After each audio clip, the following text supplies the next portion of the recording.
You're listening to Late Night Hour, a space for quiet minds after loud days. And tonight I'd like to reflect on the power of words. I absolutely adored my high school English teacher. Shout out to Mrs. G. But I reckon I fell in love with words long before then even. And truth be told, it was probably the negative experiences that confirmed to me the power that words held. Even as a child, perhaps as a result of being bullied, and not only by other children, I vividly remember being so conscious about how words could linger long after a moment had passed, long after the dust had settled. And as I got older, I couldn't help but feel that words, or even a solitary word, had the power to instigate a war, establish peace, heal a wound, or, I don't know, send a person to prison for the rest of their life. And it's probably for this reason why I found the saying, "Sticks and stones may break my bones, but words will never hurt me," to be so bitter and frankly untrue. Because the truth is that words do stay, they cling, they echo long after the dust settles. And it's not just the words themselves that I remember, it's the feelings, loneliness and sense of injustice and the silence. It may also be attributed to someone earlier, but I think it was Maya Angelou who said, "People will forget what you said, they'll forget what you did, but they'll never forget how you made them feel." And that line shaped me. In fact, it's the line I find myself repeating the most, especially with a new class of students, fresh minds, which I'm aware my words in turn will shape. And I'll tell you what I tell them. Just pause before you speak. Think before you speak. Ask yourself, is what I'm saying kind?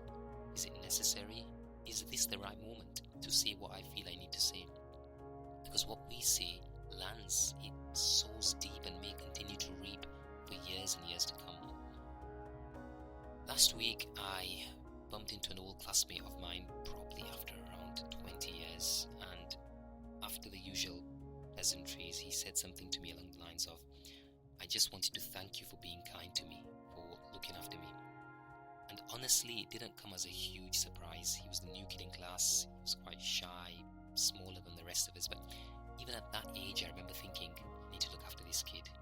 Nothing major, just a kind word here and there, but I knew that had the power to shape his experience in class. But despite the fact I wasn't surprised, hearing it from him still meant the world to me, and it was validation of what this whole segment is about, that just as painful words linger, so do kind ones. I'd just like to end with a short poem that I wrote. It's just a few lines about the weight that words can carry.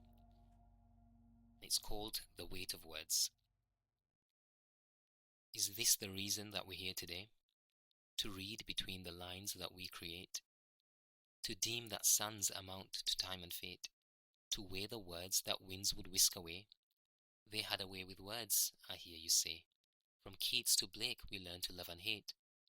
You say a drop can hold the ocean's weight. Away with words which neither guide nor lead astray. But years go by, I find myself submerged in silence, lingering on a lover's lips, creating aught from noughts reserved for God. Yet human hands make sense of what's emerged. If words are water, we are travelling ships, a million others stranded in the sod. Thank you for listening to Late Night Hour. If this spoke to you or made you pause for a moment, I'd love to know.